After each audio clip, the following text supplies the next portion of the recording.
राजनगर नाम के एक गांव में हरि नाम के एक किशन रहता था। हरि बहुत ही गरीब था। हरि बहुत नेक इंसान थे। हरि के पास अपना बोलकर मात्र 2 बीघा जमीन था। उसी गांव में चंद्रशेखर नाम के एक जमींदार था। जमींदार बहुत ही बदमाश और लोभी इंसान था।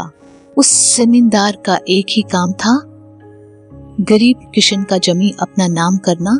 हरि के 2 बीघा जमीन में उस जमींदार का नजर पड़ा। एक दिन अचानक हरि को जमींदार बुलावा भेजा। हरि जमींदार के पास जाता है।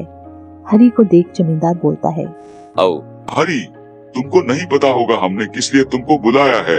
हरि, तुमको याद है पिछले साल तुमने कुछ कर्जा लिया था जो तुमने अभी तक चुका नहीं पाए हो। आज इस बारे बात करने के लिए तुमको हमने बुलावा भेजा है। हरि, तुमको मैं और 3 दिन के समय देता हूँ। 4वें दिन कर्जा चुका देना, नहीं तो तुम्हारा 2 बीघा जमीन मेरे नाम कर देना, समझे।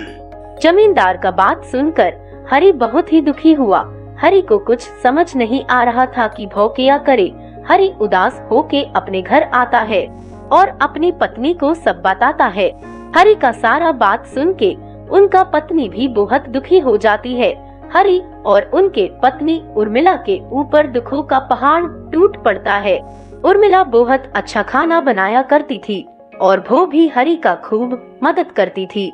उर्मिला गांव के कुछ बड़े लोगों के घर में खाना बनाया करती थी। उर्मिला को खाना बनाने के काम से जो भी मिलता था वो उससे अपने पति का मदद किया करती थी। हरि और उर्मिला गांव में सबसे मदद मांगा, लेकिन दोनों को कोई मदद नहीं किया। उर्मिला भगवान के प्रति बहुत भरोसा करती थी।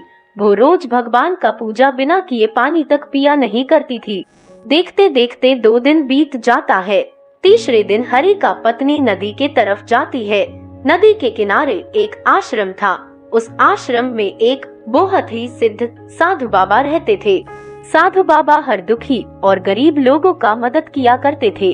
उर्मिला रोज वहाँ पूजा करने के लिए जाती रहती थी।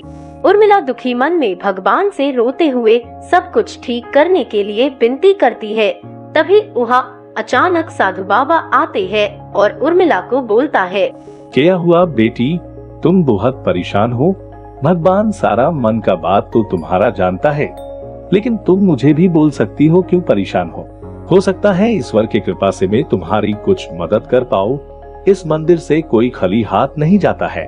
साधु बाबा, इस गांव के जमींदार के पास पिछले साल मेरे पति कुछ कर्जा लिया था जो अभी तक चुका नहीं पाए है, और उस कर्जा के चलते हमारे 2 बीघा जमीन अपना नाम करना चाहता है।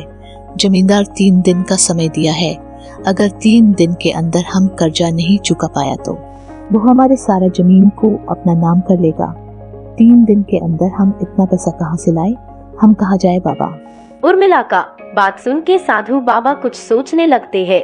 कुछ देर सोचने के बाद साधु बाबा उर्मिला को बोलते हैं, बेटी तुम चिंता मत करो, भगवान की कृपा से हम कुछ समाधान निकाले हैं। तुम चिंता मुक्त होकर अपने घर जाओ और घर जाकर रात में जब सब कोई सो जाए तो घर से बाहर तुम्हारे घर के सामने जो पेड़ है वहां तुम एक दिया जलाना। उस पेड़ में एक भले इंसान का आत्मा रहता है, उसको जगाना, उसको बोलना, उठो साधु बाबा तुमको मुझे जगाने बोला है। उस इंसान का भी मृत्यु जमींदार के लिए ही हुआ था, तो वो तुम्हारा जरूर मदद करेगा। वो तुमको जो भी दे ले लेना और उसको धन्यवाद करके घर आना, पर याद रहे उसको तुम फिर कभी मत जगाना, नहीं तो वो तुम्हारे लिए बहुत बुरा होगा। साधु बाबा का बात मान के उर्मिला साधु बाबा को प्रणाम करके अपना घर आते हैं। घर आके उर्मिल रात में सबका सोने का इंतजार करती है। जब सब कोई सो जाता है, उर्मिला घर से बाहर आती है और उस आत्मा को जगाती है। उर्मिला बोलती है, हे भोले आत्मा उठो, साधु बाबा तुमको कुछ अच्छा काम के लिए मुझे जगाने को बोले हैं। उठो, जागो और मेरी मदद करो।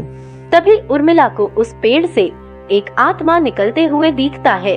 आत्मा उर्मिला के पास आती है और बोलती है, उर्मिला, मैं सब कुछ जानती हूँ, तुम चिंता मत करो। मैं जो भी दे रहा हूँ वो लेके जाओ और उस जमींदार का मुंह बंद कर। और एक बात, मुझे दोबारा मत जगाने आना, नहीं तो मैं तुझे ही खा जाऊंगी, समझी। चल मैं अब जा रही हूँ।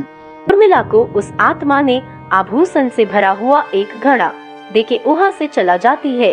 उर्मिला भी अपने घर वापस आती है और अपने पति को सब बोलती है। उर्मिला और हरि उस घड़े को खोल के देखती है, उसमें ढेर सारा सोने का आभूषण है। अब धीरे धीरे सब ठीक होने लगती है। चौथे दिन हरि जमींदार का सारा उधर चुका देता है। अब हरि और उर्मिला खुशी से रहने लगते हैं।